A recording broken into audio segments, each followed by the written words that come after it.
நம்ம மீனவர்கள் மேல அவங்க கையே வைக்க கூடாது, கையே வைக்க விடக்கூடாது. அடுத்து நம்மளுடைய கடல் விவசாயிகளான நம்மளுடைய மீனவர்களுடைய பிரச்சனைக்கு அப்பப்போ எந்திரிச்சு கடிதம் எழுதிட்டு திரும்ப தூங்க போயிடுவார். அவ்வளோதான், அதோட அது அப்படியே கிடக்கும். மானே தேனே பொன்மானே இப்படிலாம் கடிதம் எழுதுறதெல்லாம் வேலைக்கே ஆகாது. ஒன்றிய அரசுக்கு அந்த உண்மையான உணர்வு பூர்வமான அந்த அழுத்தத்தை கொடுக்கணும். நம்ம மீனவர்கள் மேல அவங்க கையே வைக்க கூடாது, கையே வைக்க விடக்கூடாது.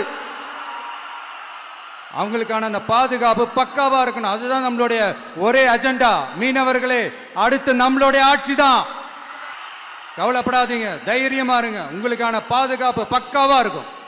இப்படி இருக்கும்போது அடுத்ததும் நாங்க தான் அப்படின்னு சிஎம் சார் சொல்லுவாங்க.